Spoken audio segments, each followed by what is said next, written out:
You're listening to Brainwork Framework, a business and marketing podcast, brought to you by focus-biz.com.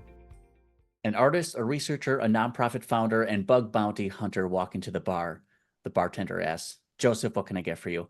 Joseph Reyna is an incredible human being. We've talked for hours, literally, on his podcast before here, just recording and just in general. He's a great guy with a lot of initiatives and a lot of questions and a lot of ideas. So we want to bring him on our episode today. Joseph, how you doing? Welcome to the show. Pretty good. Starting my day. Pretty late. I don't Hey, like mornings. I don't know how you feel about mornings, but hey, same here, man. Mornings are not good for me. I like the afternoons and evenings. That's when the most productive work gets done for me personally. I think it has to do with hating waking up early as a kid too, though, right? It's like I the rebellion. Yes, I could not get up for school. It felt like torture, and I think that's why I went away from the 9 to 5 lifestyle of the corporate world. I did not like that schedule. I said I need something a little bit later, sleep in. I love staying up late. For sure. And it's not even until I got like extra ambitious in my life that I valued sleep even less, which is horrible to say. Yeah, As yeah. long as you get enough sleep to recharge your brain, then you can let your, brain and ideas run wild. But you've been busy at work, man. You are putting in a lot of initiatives here. Tell us more about your journey, what you were doing before, what you're doing today. It's really hard to get started from the very beginning. So, young little child me performing talent shows, you can imagine whether it was boy bands, dancing, getting into singing, finally starting to rap. I was basically entering talent shows my entire life and then winning at a very young age. So it was like eye-opening to think like maybe I have something here performance-wise. But when I got to like 15, that was my first job at a skating rink. I was working for 585 under the table. My brother works there. He would sneak me in like the nights that he was working, and I felt so cool skipping the lines just to go into the skating rink. And then the lights would all be off. So many kids would be skating through the smoke. This was at a time where it was cool to turn the lights off and just have these like night lights in a skating ring. And that to me, I learned to dance because everybody would dance in the middle of the rings and battle each other. And little did I know I'd be working there in the future. So I'm getting super familiar with all the workers and how things work. This is the first time I've ever seen a mixer in my life. So I'm like, bro, this is like T-Pain, T.I.'s popping at the time. And at some point, I'm just coming up and down from the booth in my skates, getting so comfortable that I'm changing songs, right? I don't even work there yet. And that's just how comfortable I felt. And then you're getting used to like, now I want to know how things work. So beyond dancing, I'm learning concessions. I'm learning how to fix skates. I'm like super a part of this. And this isn't even the only skating ring I worked at in my life. It's just like a super pivotal point of character where I learned a lot about music. I learned how to socially interact with people. I learned life skills of repairing things. Music was like so pivotal at a teen. And not only that, you might even consider this like commercially the best time in music, right? Early, just crazy. Like CDs were selling. And I'm bringing all this up to try to like segue into parents. They were there until about 12 in terms of my dad, really. And then my mom basically raised me the rest of my life through high school, college, and things like that. Helped me out. Always, mom's probably my most supportive person in my life. But it's crazy to think like the shift into technology, right? Because I was going to college for sound recording technology, trying to learn as much as I can about the music industry. I'm sure you're gonna want to chime in here on this part, but you learn a lot when you're limited on these glass ceilings that you keep coming across that you're like, what do you mean I can't do that? I was under the impression it just took that. Like at a very young age, you realize, oh, it takes a lot more than talent.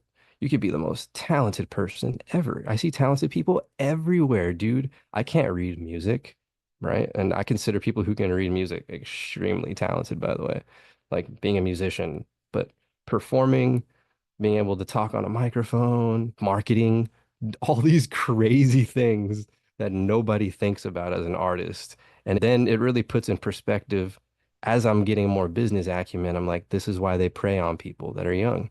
Who has a business formed at 17? Nobody. We'll take care of it for you. Just give us a cut. Trust us. Go do your thing. You're going to be happy. Here's the fame. We'll take the cash. So, yeah, learning about the legal aspects of the music industry, super young, and vocal training. Those were the two classes I excelled at Del Mar College. And then even though I didn't graduate, I got a letter of recommendation from my professor. He would call me back to perform and do things. They built a $6 million studio, so they needed to justify using it. I'm like, I'll gladly come and make some video and record a Fight the Power rendition from Public Enemy. But Nice. yeah, my point being is, I don't know. I'd like to hear on your perspective, your insight in the music industry, and when that was like a realization for you, like, oh, this isn't as easy as everyone makes it look like. Yeah, for me, that was starting a band in high school and a lot of, like you mentioned, the business acumen and the life skills that you learn along the way, trying to coordinate a group of five gentlemen together on a single evening and then to try to perform shows. And now you're networking. Now you're trying to pitch yourself and what you offer. And as you start to learn more things, it's like, okay, things work a little bit differently than the way I had originally assumed. But you learn things along the way and how it works and how you need to navigate it. And then from there, it was working at one of my first jobs that was very influential. The pizza restaurant became a nighttime venue for our band to play. And suddenly it became like I was a show promoter and meeting with these other bands. So that was definitely influential. But yeah, all of that background and experience teaches you how things work, how they don't work. And then that propels you into that next stage in life as you build and grow. But for you, what was after that influence with what you're doing today? I mean, you're taking on some like huge initiatives and it's not just music now. It extends. So I lived in California for a couple years. I moved about 2016, 2018. This was for love, how people like to put in perspective the quotes love. And yeah, it changed everything, my whole life for a couple years. And the best part of it was how much I learned in life skills, how to take care of myself. Like there was no time wasted in that at all. But perspective, right? Like getting out of your own hometown is so important, and then being able to compete against other people in areas that you think are elite, where people should be more skilled than you. And then me standing out was like, whoa, I have something here. It's like the world span around my head in that moment when you're realizing that I stood out against people that are supposed to be a lot better than me, or like in a place where everyone's gathering from all over the world. So that was just a lot of insight. And then I come back and I get into manage. You sound like you were doing tour managing, by the way, like a It manager of a tour. That's what it kind sounded of like. accepted. It was simply like just a one location, but then it eventually became, okay, maybe I need to do this at other locations, but only Exactly. once one fell through and I had to shift into that. But even back in the band days, we learned how politics work, where we played a battle of the bands and they couldn't let a band from the hometown lose. So Oh my even though we gosh. got the best crowd and the best everything, like that was our year. We performed so great and just the politics behind it. But you learn that's how the world works, unfortunately. And we're either just navigating through it or we try to be the change that we want to see. Yeah, I guess I was transitioning to say like I got into helping promoters, and this was my foot into going a little bit into tech. I was helping promoters like market their tours, whether it was finding the artist, facilitating it, finding the venue, or the worst part, dude, and I'm sure you can relate to this maybe, being a DJ and then having to have artists give you songs that they're going to perform because no one's ever prepared. They always show up the day of, no matter how many emails you send. It makes you really not like an independent artist because of how unprofessional that they are. So that was the worst part about being a DJ, right? Is having to, I don't want to say also be a clown, but I was having to dance when there was an opening act. I would have to do my own songs and then go back to the DJ board. So I'm out of breath trying to MC and rap at the same time. I'm like, this next song is called. So my point being is imagine me doing that on tour, trying to improvise and just roll with the punches. You never know what's going to happen anyway. And you're learning about crowd work. It's not even my music. I'm learning the artist's music on the tour, trying to like get the crowd hype for him because that matters. It's a huge difference if the DJ cares and knows your shit, which is a big deal, by the way. Like I'm just a DJ that was brought on by the promoter. Most people go around with their own DJs in reality, right? And so my point being is I'm here learning how to market these tours. And I was realizing, dude, I didn't need anybody. It was the biggest slap in the face, but I'm like, how am I getting $100 and this guy's making 10 bands? Like, whatever. I marketed this and I'm getting like so upset at myself because I didn't negotiate properly. And then at the end of the tour, this dude was giving me things I could sell to make money instead of just giving me money that was owed to me, which that didn't go well at all either. Like, that was a complete waste of time, effort. But the learning experience is what I got. I realized I didn't need anybody. So my point is my early introduction was I was helping promoters. This isn't the only one, but I was getting into bigger shows. I'm like, let me market your show and then I'll just perform and I'll collect back end royalties in exchange. Because most artists are paying to be on stage. I don't do that. I would never do that. And it's hard to say that to people because most people do it, but I'm trying to say provide a value. How else can you help the promoter in exchange for performing for 5 minutes, 10 minutes, whatever. So my point with all that to say is that was my introduction to realizing how it works, the costs, the back end of things, setting up and routing. The logistics sucks. Touring is obviously glamorized. It's not that cool. I'd rather just be on my computer in some comfortable scenario with a gym if I needed it. But you have to like search out food, search out working out, search out comfort when you're moving around constantly. It's a horrible experience, which is why people pay a lot for tour buses, I'd imagine. Right, absolutely. But you'll even see, bands really have to get to such an enormous level. And even then, I think, was it T.I. or T-Pain? Either of them. I just saw a Reddit comment saying how, as an artist, they always thought like just the next bigger show, the next that will be, then I can finally rest and settle down. But it was just more anxiety, a lot of work. And at no matter what level you're at, I feel like the harder you push, it's always that next one. Yes, we're trying to build and grow, but you don't ever really get a break. You're gone for months or weeks or nights, hours at a time, that you're losing that part of your life, but it's whatever you want to exchange in that value. But I loved your idea of seeing like a problem that existed. I can help solve it while promoting myself. It's a win-win. Let's work together. And you made it happen, grinded your way to where you are today. That's incredible. Yeah, and it really wasn't. I was just doing Facebook ads like I would for myself, right? And all I had to do was stay on top of retargeting. I'm like, oh, it just went over 10 cents per click. Dude, I was getting it a nickel per click on a ticket sale. You know how crazy that is? The highest would be a quarter. Facebook and other online ads were much different back then and have Yes, the evolved over golden time. age for sure. The thing is, if I did that for that guy, he'll want those same results today. That's why I can't work Ex- with him anymore. They don't get it. yeah, and just say, hey, you know what? The landscape has changed. I think Meta and these other companies realized what value they had and Yep. what people were willing to pay. That's the Same price. shit where you could have probably put $1,000 into one video and your life would have been changed at that time very quickly.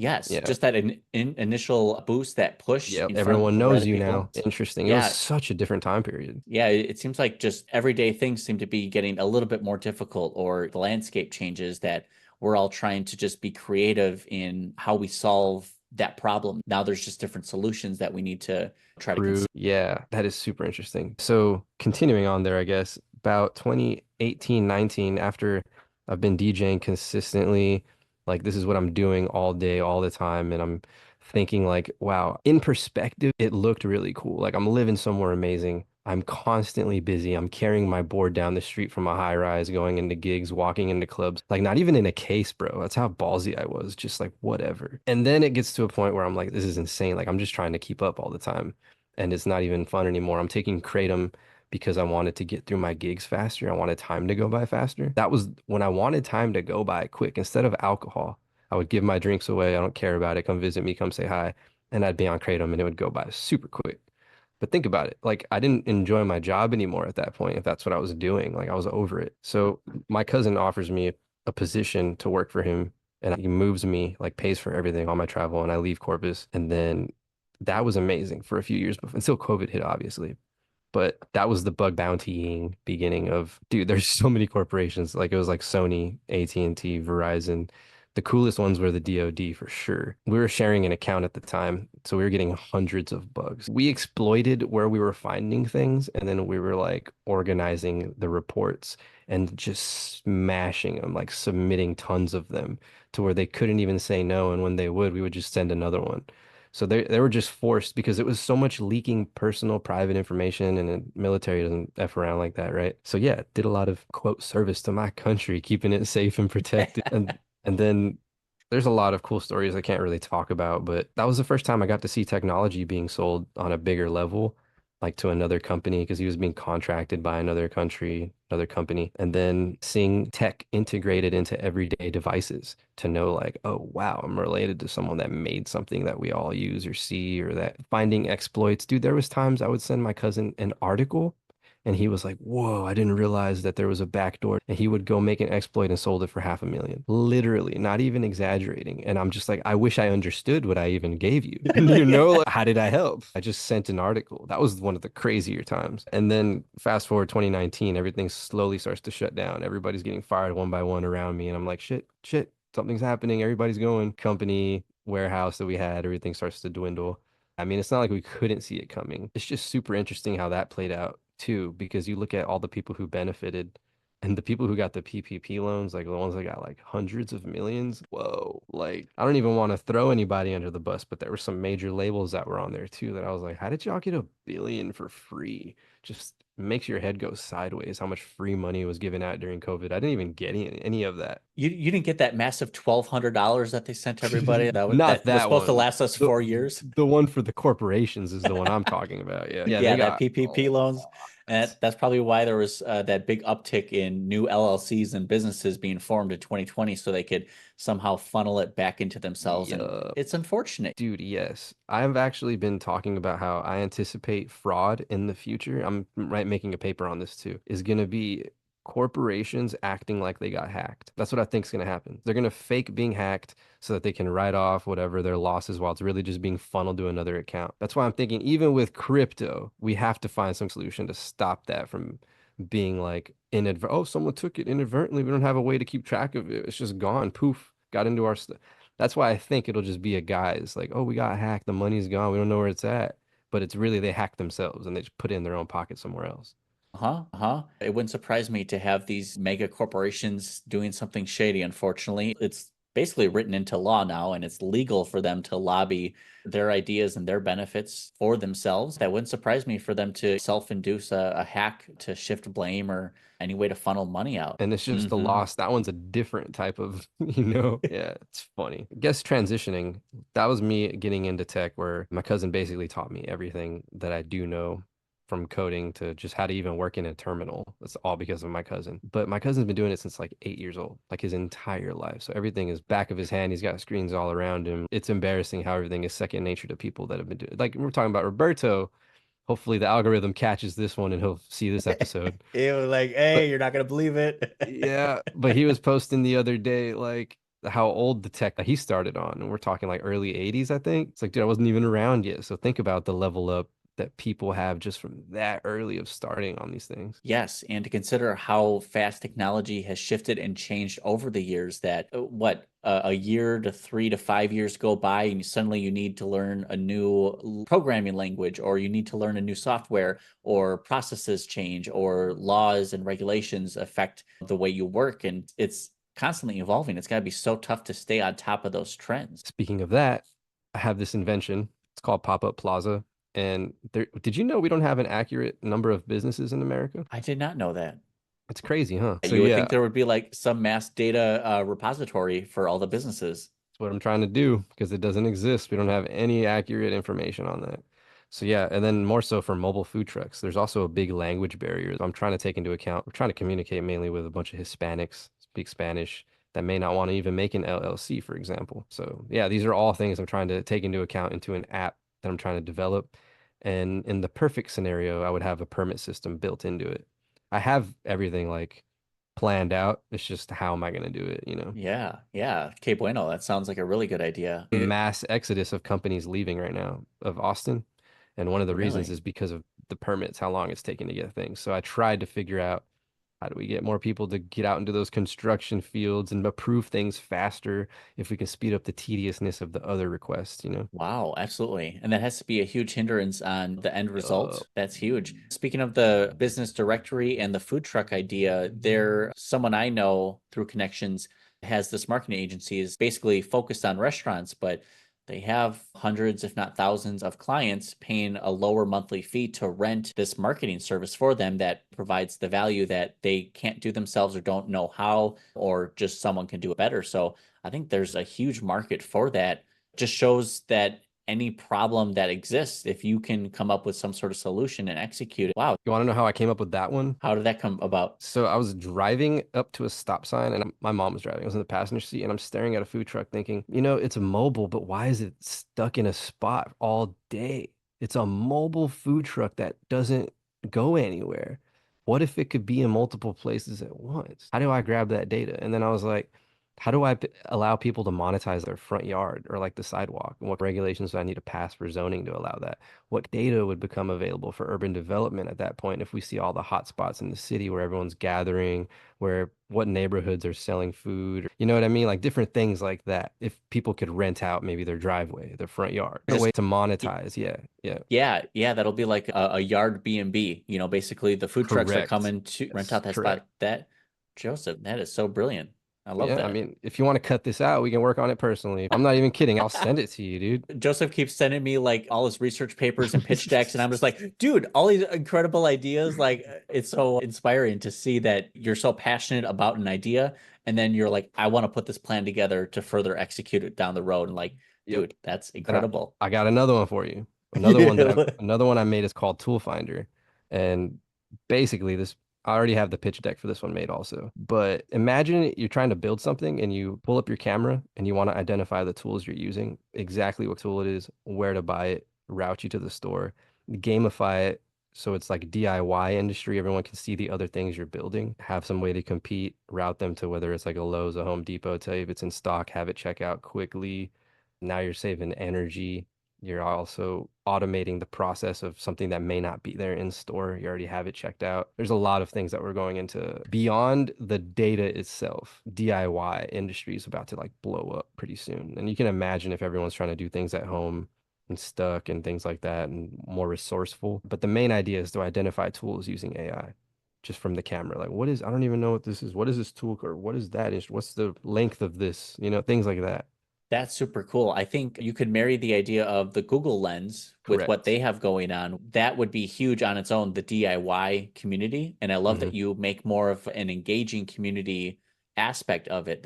We're going to show off our projects. We're going to Yep. showcase what we're doing. We're going to Yep. collaborate a bit. Future world, you can throw on AR and VR and build next to someone, or the AI is watching you and making sure you don't make mistakes in real time. I was just going to say, yeah, you could have the augmented reality, like pulling up the price points. Like here's the wood beams and here's the Nice. roofing and like estimated cost. It colors what you don't want to mess up. This is expensive, buddy. Be Don't touch careful. this. Not for DIYers. Please Yeah. hire a contractor for this. Dude, yeah, then I'm sure you can get into the complexity of the building or the tasks too, right? Like you don't want to start off, you're a novice.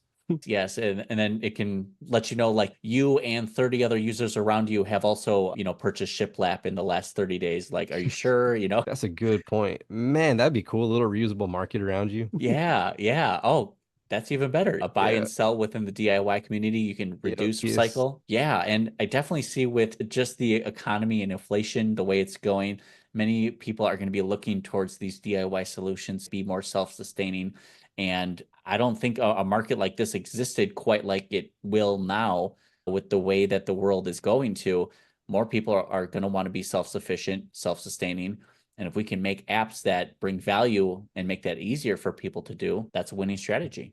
You know how we see so many products that are like super industrial that are just being made at home now, like ice cream machine, for example. Well, Yes. yesterday I saw one that was like an industrial tabletop mill to make your own oatmeal type of thing. And I was just like, you want to talk about do it yourself?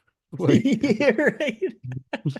They it are keeps all the going. nutrients. Like, what is going on? What happened to this world? There's been some really cool tools that I've seen, and I'm like, why would you even like taking the time and to use the materials you use to try to replicate that tool and it doesn't do as good of a job? I'm sorry. You should just go buy the tool. But I do appreciate them trying. It's cool, but sometimes it's more practical in certain applications versus the others. But yeah, even with the technology and advancements and abundance we have in this world, unfortunately seems to be bottlenecked. And we're almost going back to I'm considering churning my own butter. That's where it's coming to. I'm gonna churn my own Yeah. butter. I'm gonna get a full one Yeah. barrel. Bread, I'll make just bread. bread. Did you try making bread during COVID? Did you do that too? I didn't, but I was more of a recent thing because I was like, no one wants to have yeast at home, I guess. It would be more common. But yeah, I So was that like, was it. at what point does it come down to we got literal mini fridges now, you know? He's got his little sourdough starter. He's got a mini fridge just for it. But yeah, that's crazy. I don't know. Everything's commodified and on another level. Everything's going to be blended into something else, combined with something else. I saw a vape that's a video game now. Yeah. Wow. Yeah, like a whole interface on it, playing a game while you're vaping. Wow. You're like, oh no, you died. Would you like an extra life? Just you have to vape to. You're like, wow, they are really trying to gamify literally everything nowadays. Man, I did not think about that. Your brain just rewards when you feel bad. Like, oh, that sucks. I literally need like an addictive chemical to like get to the next stage in the wow. Yeah, that is But nuts. I mean, what was it? Logitech is considering like a monthly subscription for a mouse. What? Yeah, your freaking mouse and keyboard. They want to like, oh, we're gonna paywall updates and put it behind a subscription model. But it's literally like you're just renting it from them. I mean, BMW's trying to Sell subscribe to seated heated seats. seats. Yes. What the heck? What is this world coming to? I don't know if it's the late stage capitalism or if it's just the money motivation that companies are no longer innovating You know what or it doing. is? I think we're at the point where they're like, okay, let's use our data. Oh, they love that the most. Let's see if they'll pay for it. That's basically what they're doing. Honestly, that wouldn't surprise me. The same way that the Airbnb and Zillow are price fixing the rent, price increases, it wouldn't surprise me. They're like, oh, they have extra income to pay for this. Y- Look at McDonald's and Starbucks. They just reported first decrease in sales since 4 years ago, and they're finally realizing, okay, people are voting with their wallets and choose to patronize other places. Fast, cheap, and good, you have to pick two, and McDonald's is never three of those things. So no one's going there now. But dude, that's a little scary when you think about if you can use AI in every scenario, custom in each city to automate the prices based on what they have to spend. We'll stay poor forever, dude. Absolutely. Yeah, you'll find yourself trying to live in one place, drive to another for food, or Oh, it's purchase this for. cheaper cost of living in this other. No, it's not. It's Buying the just, same places from the same corporations. yep, they're going to find ways to find the same percentage of income to match whatever it is that you're making versus the rent versus housing utilities. And And it'll be perfect. we're essentially not even like owning anything. We'll never have a savings again. We're just renting, we're just existing. Dude, that's insane you said that. Another project I'm working on is called Zenbox. And the idea is it's Japanese capsule hotels. But the reason I came up with it was I was like, why don't people just rent naps instead of having to live here? Bro, if you're someone who likes to be active and just out, like I only Yes. need my house What if you have minimal livings? You just started the video game of life. Like everyone's gonna be poor anyway. You know what I mean? Maybe you need like a storage space above your head or something, but that's pretty much it. That's brilliant. You could have that community is going to be focused more on the skill sets, like in The Sims. You got Yep. chessboards. You're talking to the mirror for charisma, and then just build those skills. And as you progress, you go into your needs change. It's just hard to find a Japanese designer is all. But I had the whole community planned out, everything, how the business will function, how I'll get grants and it'll integrate with the actual for profit. It's all been thought out. But the hard part is like the community aspect. Like how do you build community in that? So everyone lives there, feels like they know each other, wants to interact with each other. There's going to be some homeless people, there's going to be some drug addicts. How do we rehabilitate them and get them into society? That has to be included. Yeah, Crazy. absolutely. Have you workshopped any of these ideas or pitch decks to people in your network or community at all? Like, hey, So if I built this, would you buy it? I pitched that one for the pro housing grant to the city of Austin, and they went with somebody else's idea. But I was like, y'all spend millions to house like 10 people, and I'm here trying to give you a solution for many. But I get it. I guess people want a more solidified yes. Like, do I have a designer already? Like, they want to say yes if everything's already good to go. Not just that, I'm pretty sure they had previous commitments before my plan arrived, which is what they told me when they rejected me. Or some backroom dealings that, hey, this guy's been good making donations to my super PAC and my nonprofit. True as So, we're trying to fuck. grease the hands a little bit. And And it was a it's super prime location. Like there's a place that they need these. Like there's plenty of buildings that you could gut, renovate. Not asking anything crazy, but you yeah. almost need to Just treat it like the movie War Dogs, where the two guys decided to sell guns to other oh my countries God. and they literally just figured things out along the way. They always said yes. They're like, can you do that? Wow. Yes, we can. They figured it out on Wow. the fly. Maybe you should Yeah. try it. Just say, hey, you know The what? only issue that I actually have is zoning laws, which isn't that hard to get past anymore. Once they see how dire it's getting, they'll be like, all right, sure, more people can live next to each other within this radius. Sure. That's pretty much It's it. like Costco in California was trying to get a new warehouse built and so much red tape and community hearings and things like that. Costco finally found a law that said if you include like so much public housing and at a specific rate, you can have the commercial space and it's easier to get approved. So they went that Wow. direction. It was like, hey, that's a benefit of more red tape to say, hey, why don't you do something better with the money and contribute back. You know what's crazy though is I was thinking to myself, what corporations are gonna do is build housing and then be like, you can live here as an employee. They're gonna do that, right? And it made me think like, man, I would do that for my employees without having anything. And they wait Yes. until they have everything to think about it. And everyone's completely desperate to where it's like, well, we don't have anything else to spend our money on anymore. When that should be Yes. a priority from the beginning is taking care of your people. Blows my Right. mind. If you look at just how different the benefits used to be for wage earners, look at what government jobs provide and offer, because those government jobs had to compete with the everyday corporation jobs. You had for retirements, you had pensions, you had benefits, you had healthcare. A one income earner with a high school degree could support a family of four and go on a vacation and have two cars and like, wow, we no longer have that anymore. And to see that maybe corporations are going to charge us back to live and rent in the place that we need to be because it's the only place. And I would prefer they just provide that as a benefit for free. Like, hey, if you really want to take care of us, take care of us. Yeah, and you could have easily started a career fresh out of high school at the time too. Didn't need a Mm-hmm. degree. That was possible in my life too. I remember opportunities where it's like, hey, you want to come? And I was like, I don't know if I want to work on airplanes my entire life. Right. It seemed like such a big commitment at the time. Like, oh, if I do that really cool, important job, I'm going to have to stick with it forever. Yup. That's how that sounded, right? Because it was some big commitment task at the time. Yeah. Looking back Absolutely. now, I should have done it if I think about it now, you know? Absolutely. But have you ever thought about what direction or where you would be at today had you not fallen along in like Hmm. certain other directions? Because what you're doing today is incredible with all that initiative and ambition, giving back and still having fun while you're doing it, just making a difference. We need more people like you. How do we get more JOECATs out in the world? Service to others, dude. But you don't realize service to others until nothing else works. That's the funny part. Like you don't Mm, think about how do I make my life better until you're like, how do I escape my own problems by helping other people? And then everything starts to fall into place. Like you're not thinking about yourself and your own problems as you're helping other people. Things start to inadvertently happen. Like it's not part of the plan, but nobody trusts what they can't see, right? They yeah. don't know what's going to happen, which is the Hmm. risk. You take risk in helping other people. You do that all the time. You make a new friend.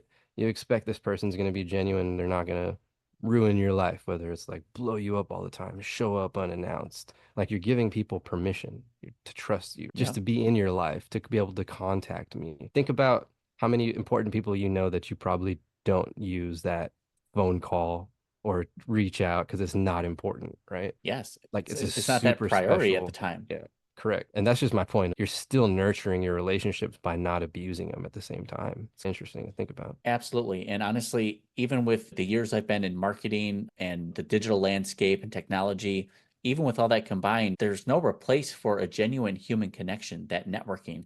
It's just that technology and software makes the vehicle that we deliver that message a little bit different. But at the end of the day, it's being genuine, authentic, providing value, that's servicing others.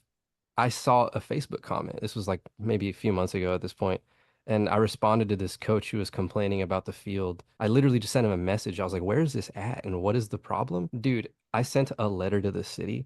They had somebody out there within a few days and fixing it, and they were like thanking me. They were like, "I'll reach out to you if we can do something in the future. We can work." I sent the dude an email letting him know, and he's all grateful, dude. He's sending me pictures of his daughters all excited to play on the baseball field. And I'm thinking, all I did was see a comment on Facebook, make somebody else aware of the issue. As a nonprofit, I use my status to make people aware of issues, send a formal letter at the worst to raise awareness. I did some huge deed. Everybody's life is better, question mark. Like, so it's just mind blowing, like how good I felt after that. I was like, didn't feel like I did anything. But that's my point of looking for problems of like, well, that's not that big of a deal. What are you complaining about? How can I help? Just the most Yes. basic. I Yeah. wish more people knew that and understood that positive change has a ripple effect. And that one small action that you took had a much larger impact than you even imagine. You're like, I just made people aware of this, but yes, that had a huge impact. And they And didn't even know. Imagine the coach doesn't know who to complain to. And I'm just saying, hey, they just want a level playing field. People are getting hurt. Can you just throw some dirt over something or just upkeep, right? Basic upkeep. And it's actually someone's job, but they just didn't know, you know? yes, well, everything that I hear about your philosophy and how you take on life and take action reminds me of this book from the AppSumo guy I was talking about earlier. And he mentions that the biggest thing is that you need to find where the problems are. What problems can you solve? And that will become your $1 million idea, whether you monetize that or not, or just want to be the change. There are problems that exist that people mention all the time. And if you can find that, just like that article that you sent to, what was that, your cousin? And then he saw an opportunity and he was like, okay, let's capitalize on this. But if we could just help solve more problems, what a better world we could have and use that influence to better the community. And another example is shout out to Kentario. He was on one of my podcasts. He wrote a book. I went out of my way as a nonprofit to send letters to everybody, whether it's the libraries, the schools, school districts, to let them know, hey, a 17-year-old wrote this book. You should probably put it in your libraries. It's actually really informative that other kids can benefit from. Who would do that? I'm not even in your state, but making people aware of something that nobody else would go out of the way to do. It's a big deal, acknowledging other people's work. And then that's not even a problem though. But speaking of problems, we're talking about the sustainable stadium I'm trying to create. That really had to do with TYEGD contacting me, right? They're seeking 1.5 million and they're trying to build 500 acres of rice. And I'm like, is there a way to combine this with this other project that I'm working on? Like, is it possible? So I started to weave together a narrative and I'm like, well, if I can make this idea self-sustaining and have money to help you, I will. Because I know nobody wants to just give a third world country millions of dollars and then what happens to it, right? It's just not feasible. So my point is, it starts with the trust, the relationship, and then the more I learn, here's the problem. Girls don't even attend school in these third world countries because they're on their periods. And they don't have proper toiletries to get them through the day. Imagine you don't get an education over something like that you can't control. So it was just like, whoa, basic feminine hygiene products that they don't have access to. Super revelatory moment for me that I didn't realize people don't get education. Think about how much more we take for advantage in America. Like girls go to school every day and then don't care when people wish they could, but they're bleeding out. It's embarrassing. Like just those words are weird for me to even get out. So yeah, that's just like global issue, bigger problems. Didn't know it was a thing. I was like, cool. Not only could I contribute to the world food supply, which they're importing so much food, I could help them grow their own food and stop relying on other people, other countries. That's empowering for one. But the type of level of gratefulness of that, dude, if you knew how these people talk to me and treat me, and I don't even have what they think I have, or it's that impression that they think I'm going to do something for them, but I have to constantly reassure the expectations, I'll say, of like, yo, this timeline's crazy. I don't know what people are saying, but I'm giving them updates on approval and where things are headed. But it's a super long-term goal. Like I realize it's super far-fetched, and people think I'm extremely ambitious doing these. I'm like, dude, the reason I have so many projects is because of how ambitious they are. I can't do anything. I'm constantly waiting on something, someone else, some update, decisions I have no control over, grants are in the air and I have to wait for approval, things like that. So that's why I make another project, make another project. So it's That's not so smart. much that I dedicate myself to any one of these fully. I can't if I wanted to, but yeah. It's just the time it takes between the approval and the stages that you're like, okay, what else can I do in this meantime?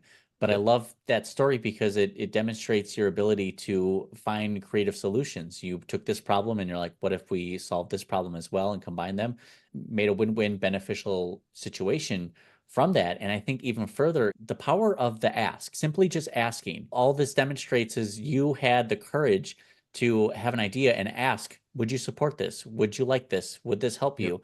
And through that, you've been asking a lot of things that eventually lead to much bigger projects, financial success, celebrity status, this figure that you've almost created, the brand behind you and who you are and how you help people. It's just impressive to see But the I creative also feel solution. you're probably the only one that knows that too. Like I get that you feel like that and you see that, but I keep all this super under wraps. Like I interview people. No one interviews me, if you think about it. So nobody knows the Absolutely. stuff that I'm working on. Do you want people to know? Do you Yeah, want it's not that I don't want them to know. It's just I don't think they'll believe it. Like I realize how grandiose my brain works and it's super far-fetched. And even my own family has been like, don't care. So I don't expect anyone else to care. I have my own expectations for myself. I understand how it looks like objectively to other people. It's like, yeah, right. But I have plans. Like it might not happen immediately. It might take a super long time, but it'd be cool if one of them happened soon. Yeah, absolutely. And There's nothing wrong with one having multiple projects going on at once, but to whatever extent you see that as a success or a win is up to you. And to have something as ambitious, this is where great ideas and like big impact comes from. People who have these really big, grandiose ideas that almost seem impossible, and just show it's possible through your actions. You're doing it. And once these are all coming to fruition, the grants are being accepted, you're getting the money, things start, getting built up, then you can show them, hey, if I could do this, you could do this too. And the amount of rejection is crazy, dude, because there is plenty of people who think I'm insane, but I already have a letter of support from one senator. So it's like that was enough for me to think, oh, okay, someone's given me the football to run with at this point, right? Like somebody Yes. sees value in what I'm doing. And Yes. more specifically, the letter of support says that they should, whoever's reading it, look into the work I'm trying to do with Africa. So I'm over here like, wow, like those Wow, words they're in paying itself, yeah, attention. yeah. The fact that I could potentially bring international trade to the county that I was born in, dude, yeah. On a world level, yeah, I don't know what words to use. I don't want to say like the magnitude, but yeah, I can't even measure what could come from Absolutely. Dude, they're gonna have like a bronze statue of you in your that. hometown once this all goes through, like, hey, this is the man who made it all happen. It's just more so that I feel like not many people come out of the Rio Grande Valley where I'm born in general. So Hmm. yeah, there aren't many figures, but that has nothing to do with why I do it. It would just be cool to contribute to my own community in some way, World Food Supply, but mainly the education that would come with that, dude. I keep thinking of how much people can learn from importing food, working at the ports, study abroad programs. Like there's so many different things that would be incorporated with this agriculture, technology, blockchain, AI.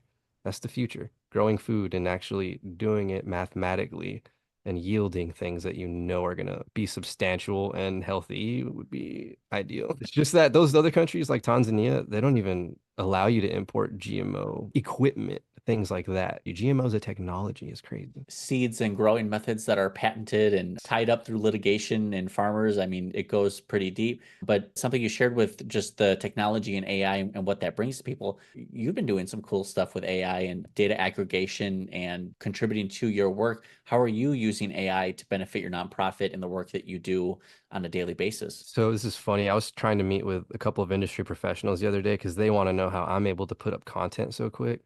And one of my favorite things that I made a GPT for shorts where all I got to do is grab the description of the convo and makes the title, makes the description, makes the video tags, makes the hashtags.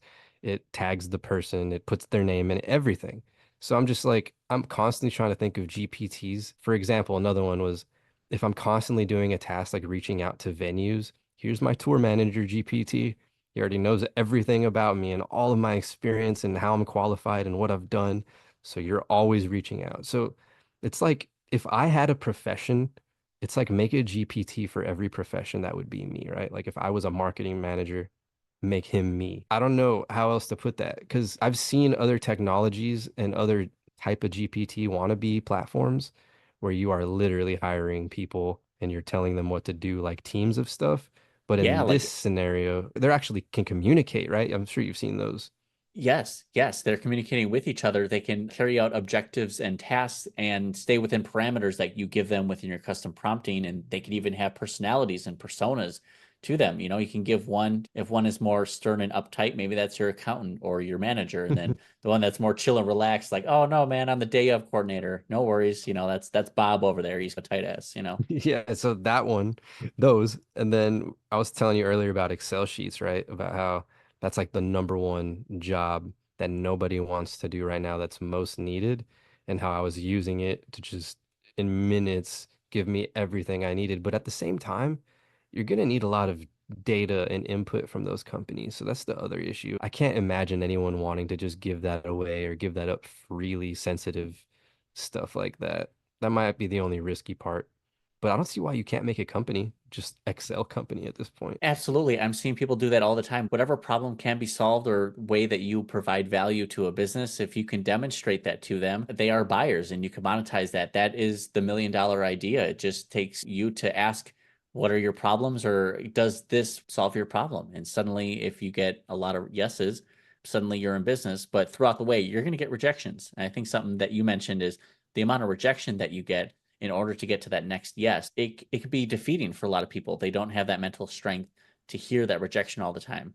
but to one, that letter of recommendation that you had, and then just the support and yeses you got along the way, that fuels you, that motivates you. One of my better jobs that I had, I worked at a plant nursery and they didn't have any social media. And this was when I realized, man, I could just be walking into legacy companies that are still pricing things with price guns and really be bringing them up to date. And I was doing that for a while just as myself. I'd be like, you want me to run ads?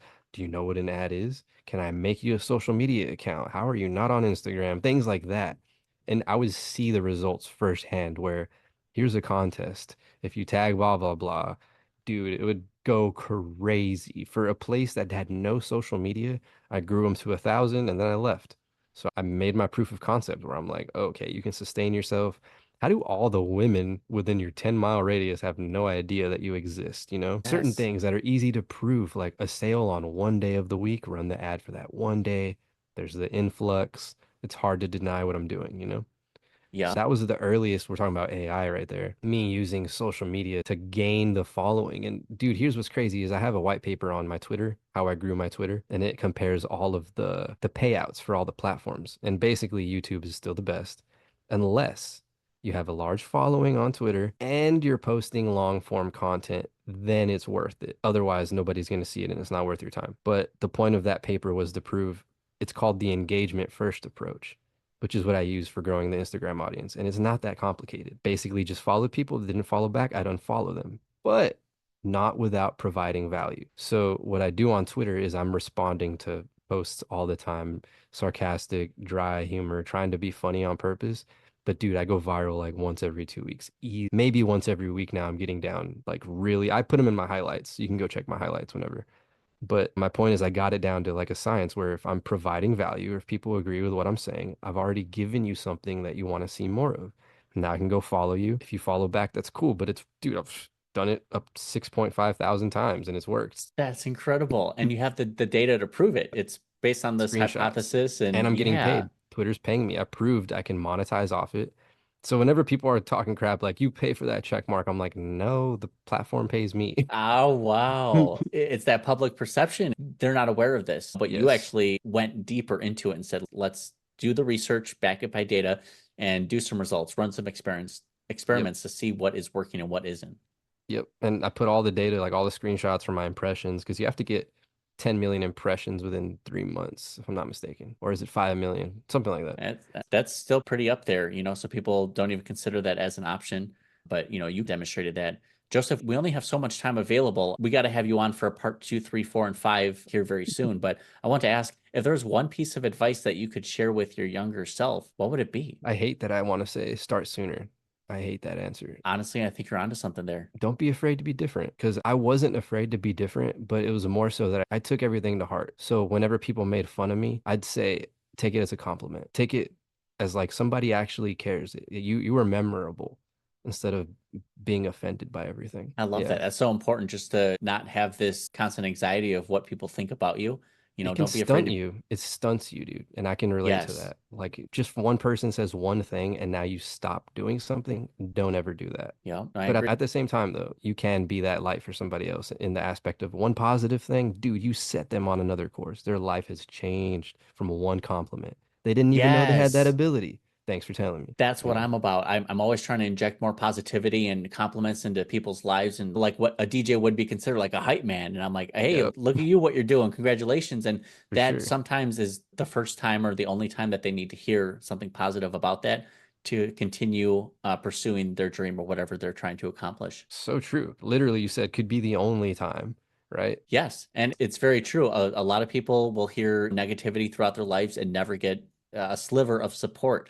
But once they get it, suddenly their idea is You validated. you made me wonder if how many people have like gone their whole lives with their parents never telling them how smart they are. That's a And real how, thing. yeah, absolutely. And then throughout the years, that's ingrained in you. You believe that's how the world works. And maybe the next time you do get a compliment, you don't even believe it. And you're like, they must be lying. They can't be saying positive things about me because that's not how it works. But yeah, to see that negative impact, But consider if we put more positivity into it, what better inventions and ideas and progress we could make if the people who were stunted earlier actually blossomed. Yeah, you're making me think of just seeing those issues and then acting on them, I think is what we were talking about, the action component. Because it is Yes. one thing to completely observe things and be like, something's wrong there, but what are you going to do? And I'm not even saying that in a disparaging way, but like, is there a moment to seize here besides just Mm. letting it pass? Because I can tell you how many opportunities in my life where I thought, just wait a couple more minutes, a couple more seconds, and then the moment's literally gone. Yes, and we never have that thought again or never pursue or go back to what we originally thought of. Absolutely. That resonated right away because that was the first thing you said getting started. That action piece is what holds many of us back. We're stuck making plans or I need to read one more book. My favorite example is when people are like, I'll start a business later. I'm like, dude, later in 2 years, when you need money and you need a loan, they're going to be like, do you have any evidence of being around for 2 years? No, because you want to start now. You should start now. Yes. Yeah. You need history. Absolutely. Yeah. And get connected with other groups and like minded individuals to expand your network a bit because that can help influence you and motivate you in ways you never thought. I can't tell you how You might have influential more advice on that one. You can give some advice on that. dude, I'm telling you, expanding your network and growing your network with the right people. Go into LinkedIn, go into Facebook groups, wherever people hang out, wherever they make those conversations, go be a part of it. You're going to learn a bunch. You can provide value to others. And suddenly you're growing this network of basically like promoters of you and what you do. That way, the next time an opportunity comes through, say, hey, I think JOECAT would actually be a good fit for that. I think I want to get you two connected. Suddenly these ideas are coming together, action is being taken. So there is a big positive impact with expanding your network and connecting with more people. I mean, dude, like I'm already getting more motivated thinking about potential projects we could work on or just seeing Mhm. what you've done and how I could replicate that. Growing your network is where it's at, man. You got to have those conversations. For sure. And not only can I not do it alone, but I don't want to do it alone, dude. It's Like this would, boring, right? yeah, if Like I had to do all this and not communicate with like-minded people or crack jokes in between or have fun while I'm doing it, yeah. So even if you are an introvert, you still got to find other weirdos. it's true Yeah, though. Just taking action and getting connected with people. You're gonna learn a bunch. it's a good point. It's a super good point. And just to elaborate on another way, I made a super good connection. Watched a YouTube interview of someone I admired. Shout out to Demiza. And I basically saw what he was trying to work on. I grabbed GPT and I was like, yo, explain this concept that he's like elaborating. Well, how would it work? How do I research that and put that into a form of a study? And now I'm off. And he's like, how did you get in my head? I'm like, bro, I literally took what you said and made it into a concept. That's how it's your idea. Just brought it to life. So that's just another concept of like, yo, people have ideas all the time. Now we have technology that's like literally can enhance it, replicate it, not feasibly, but viably. Is it even worth pursuing? You don't even have to entertain it more than 5 minutes. You can literally just be like, let me brainstorm. Is it even worth? Okay, put that away. Doesn't matter. But yeah, now the opportunity is here to just really flush out any ideas as often, as quick as you want. You don't have to even take it that serious. But still gotta, here's another point I want to hammer home about AI. I was talking to my friend about, dude, if the people that are really using AI, they're not doing this. They're not typing away. Think because it's like, and then I wanna, and also add, no, they're talking to their shit. Because my mind is working so fast, faster than my fingers.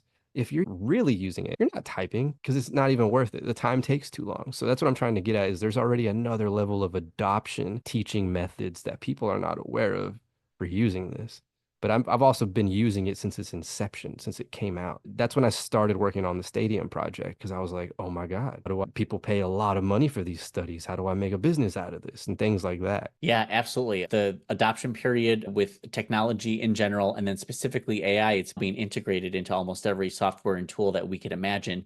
But it's going to be up to people like us to spread the word and showcase how we're using it, what the use case is, Yep. and what end results we get from it.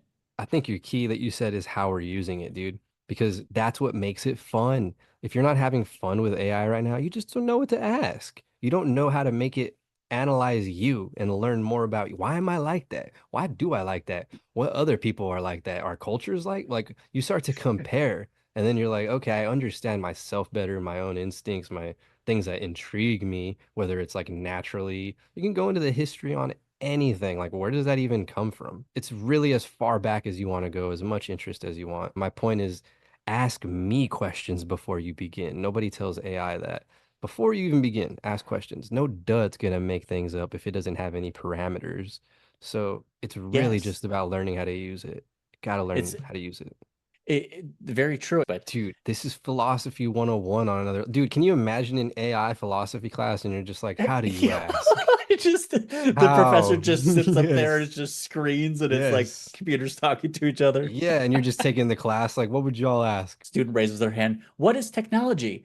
Professor's like, what isn't technology? Like real But mind for blowing stuff. real though, that's literally like the point being is it's all going to come down to the questions you ask.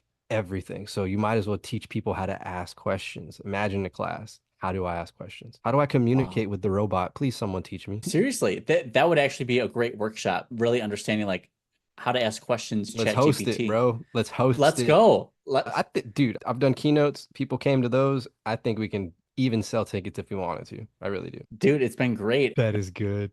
That's Now, funny. Joseph, where can people find out more about you, all your initiatives, what you're doing online? Where can people connect with you? At JOECAT with three T's, JOECAT.com, three T's.com, undergroundsuperheroes.com for the nonprofit, tinyurl.com/JOECAT research if you want to read up on that. Pretty much it. We didn't get into much of that, but I'm not mad about that. I don't really like talking about it very much. It's just a bunch of data and numbers, and then I have so many of them. It's just like skimming through papers. Hey, that's all right. We can save it for the next episode. We'll also have the links available down in the description and show notes for people to get connected. Joseph, we appreciate you coming on, the great conversation, the insight, the tips and tricks. To see the ambition and initiatives that you're taking is very impressive. Congratulations, all your past success and everything you're going to be finishing out here in 2024. Thank you, Joseph.